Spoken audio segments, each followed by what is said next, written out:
Hello friends, Eli Glasner. Welcome back to the Basement Bunker. This week we are delving into documentaries.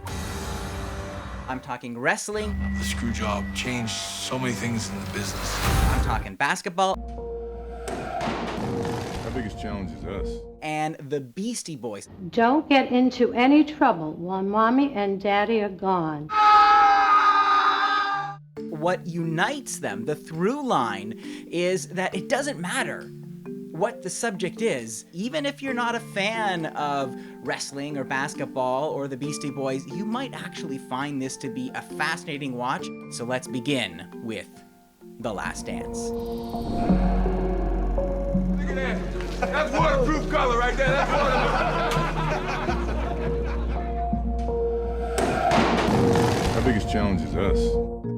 I'm not a basketball guy. To be honest, I'm not really much of a sports guy. I can talk to you about White Man Can't Jump. I can talk to you about Hoosiers. And yet, I get it. I get what people are talking about because this is a sports series that is about so much more than wins and losses. It is really about the personalities, behind these icons and the corporate machinations that got in the way of this team striving to win once again. In the post-game locker room, the word I heard most was adversity. Have you learned to deal with that yet? Sorry. Take it easy, guys. The only question, how long can it last? The setting is 1997-1998. The team are the Chicago Bulls. They have won the NBA championships 5 times already, led by Michael Jordan.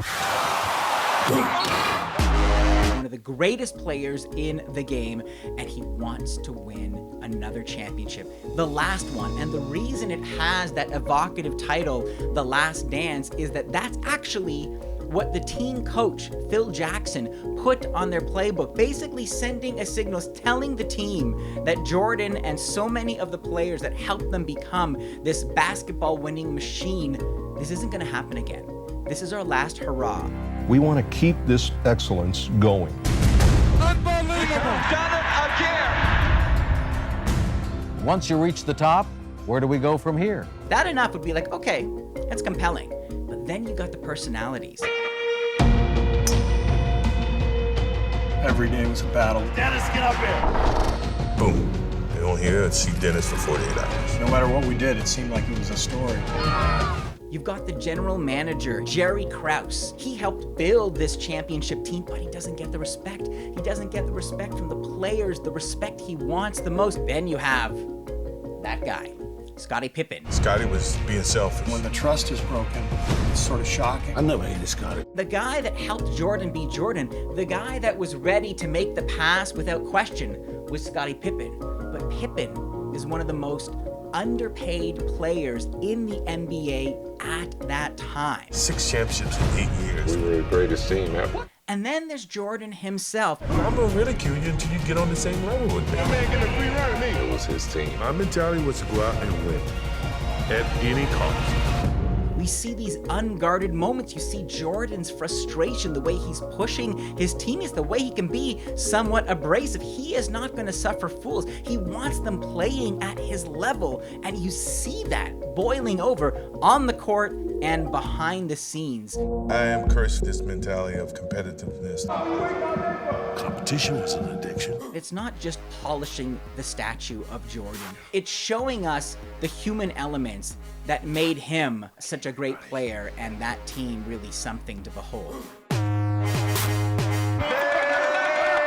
Now, let's switch gears and move to wrestling.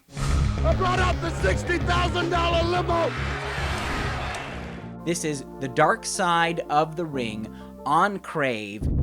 There was a period in the wrestling business where if you were crazy on screen, you were crazy off screen. I was exposed to a lot of wrestling growing up. Not a lot, but a fair bit. I mean, you couldn't be a kid in the 80s and early 90s without turning on the TV and seeing WWF. I don't know if I would call myself a fan, but I know I would call Jason Eisner and Evan Husney major fans, and now they have taken their obsession, their fascination, and made it into a series, which is now on its 2nd season.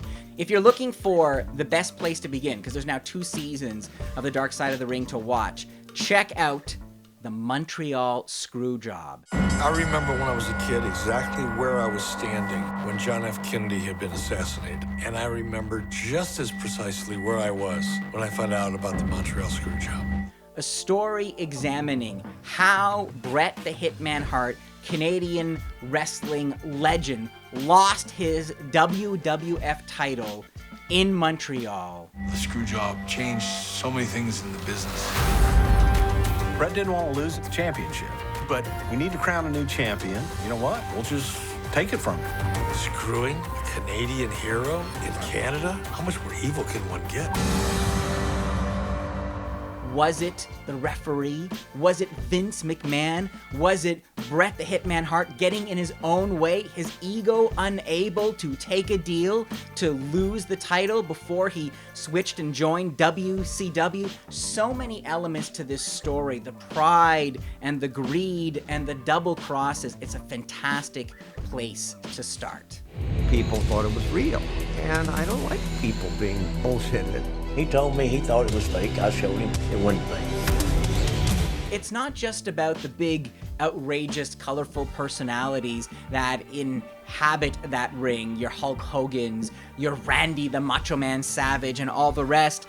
Like The Last Dance, it's also about the business. It's about the corporate shenanigans. It's about how what happens off and outside the ring sometimes is mirrored by what we saw inside. Getting into wrestling's like getting into the mob. Once you're in, you're in. It can go the other way, too. I think my son was murdered. I almost know it. Wrestling's real, people are fake. Yes, wrestling is fake. It's this, ludicrous drama filled with testosterone and flying drop kicks. But the egos that are at stake are very, very real. It's like Stranger Things meets Unsolved Mysteries. He shoots them in this soft, kind of smoky focus. He used real-life wrestling lookalikes to recreate these legendary and much talked about moments, and it really gives this series an interesting feel, very, very evocative. Let that be a lesson. Everybody's touchable. Now, let's move on and finish with the Beastie Boys. Now, here's a little story that I got to tell about three bad brothers that you know so well. It started way back in history with Ad Rock, MCA, and me, Mike D.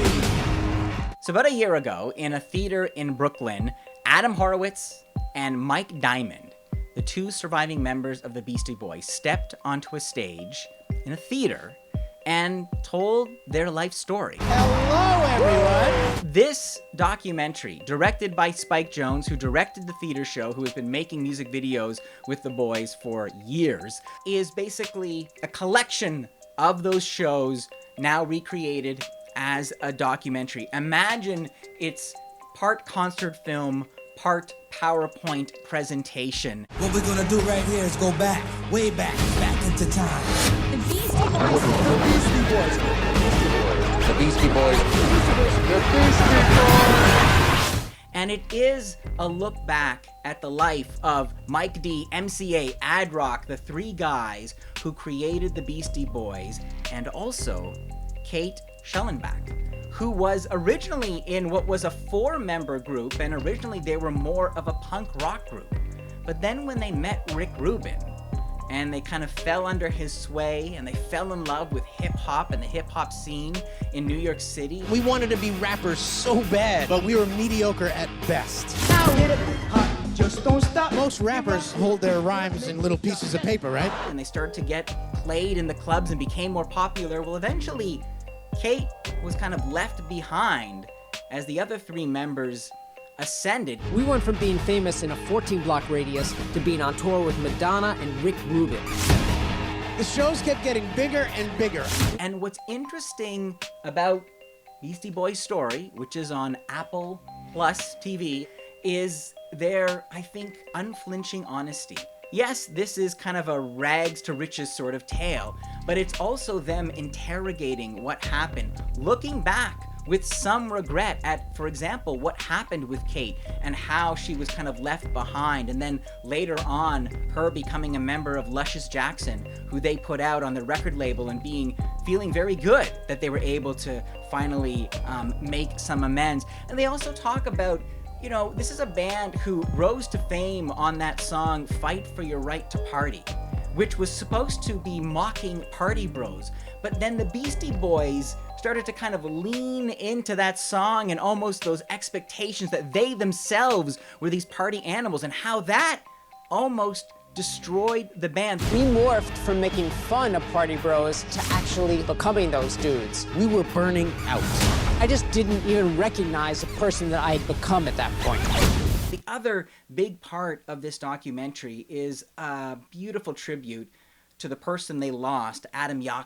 Adam Yauch was the driving force. The one that not only gets themselves going and doing great things, but says we should all do this. Yauch was that type of friend. The member who died of cancer in 2012, and really, from what I watched, feels like he was the heart of the group, and that's why they don't perform in public anymore, because they simply can't, because they just aren't the Beastie Boys anymore. Even if you're not a fan of hip-hop, I think you might enjoy the real interesting storytelling style that Spike Jonze utilizes, and this kind of look behind the scenes at the music business. But what really strikes me watching this is just, it's a documentary about friendship. There's not that many times in your life when you realize you're in a new chapter. The Beastie Boys are back after a 6-year absence. We changed how we wanted to be as people and friends. We got inspired, and while experimenting, we found our voice. Really? High five? Yeah, it's coming back, Adam, it's coming back. It's about that beautiful connection between Adam and Mike, and how they gently tease each other on stage, and that thing that has kept them united through all those years and all those ups and downs of the music business.